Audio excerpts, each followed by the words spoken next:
Thanks for joining me.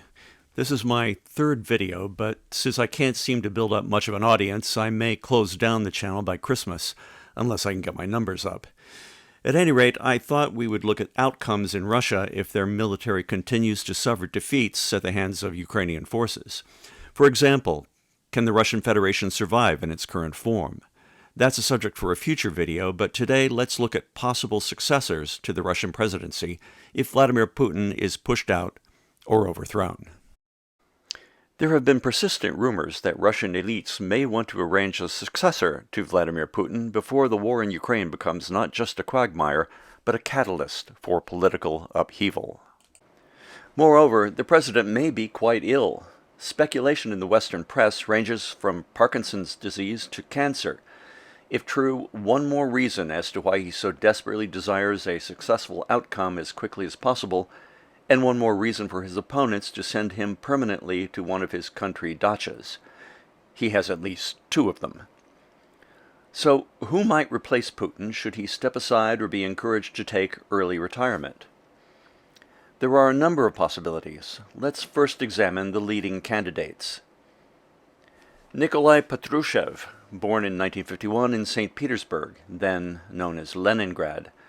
Patrushev is Secretary of the Security Council, similar to the NSC in the United States, and is an old protege of Vladimir Putin's, going back to their days in the St. Petersburg KGB.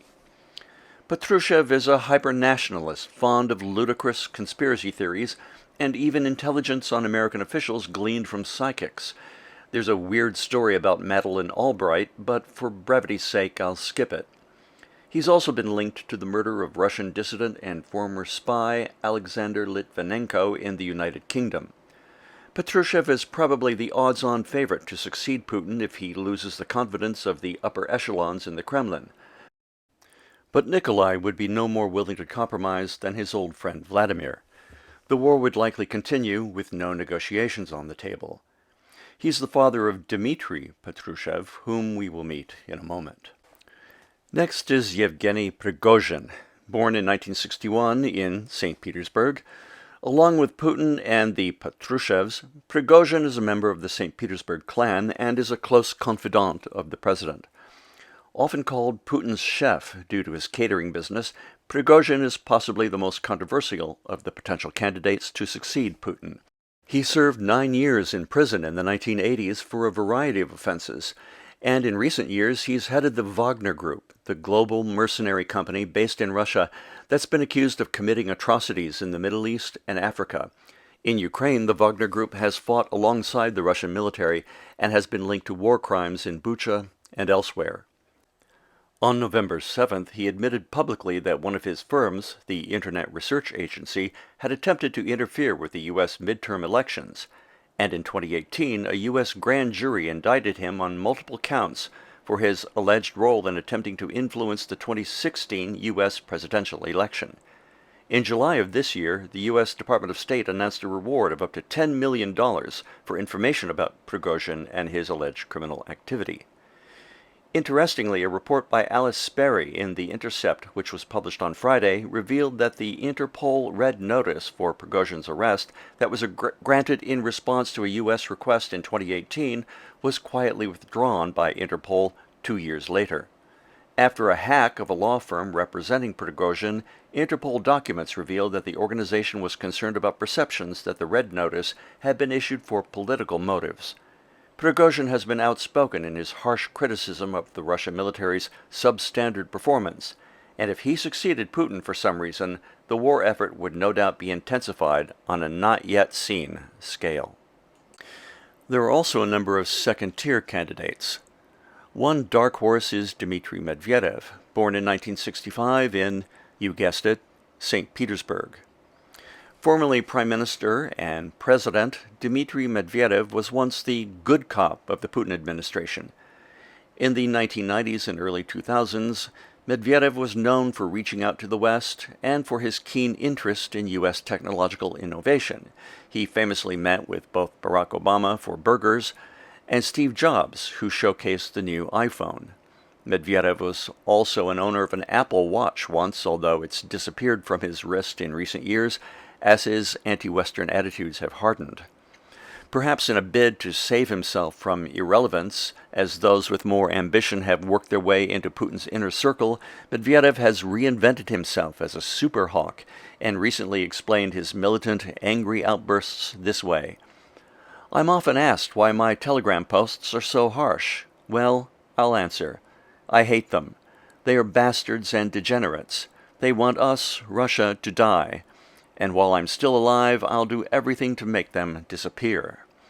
Who he meant specifically, he didn't say, but we can infer that he was talking about both the West in general and Ukraine in particular.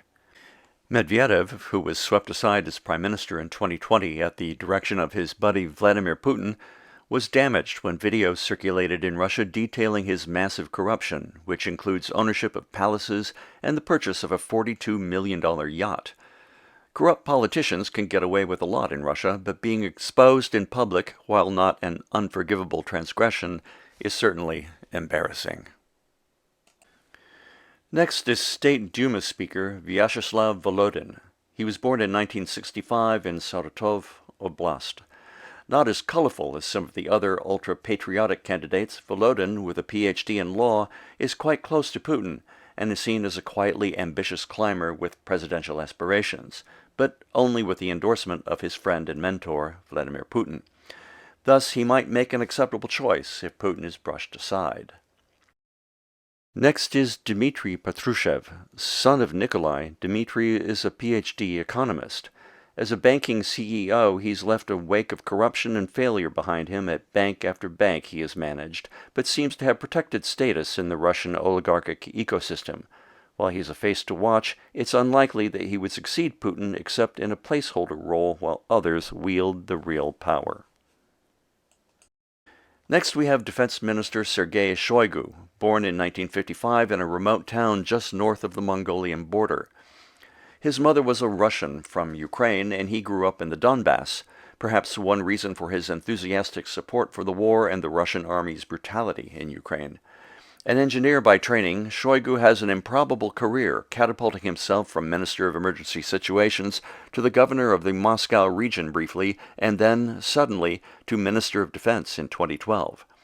He's a strange bird, often appearing at parades in the uniform of a Russian general, which he is, at least in the administrative sense, and a chest full of medals, even though he never actually served in the military and has no combat experience.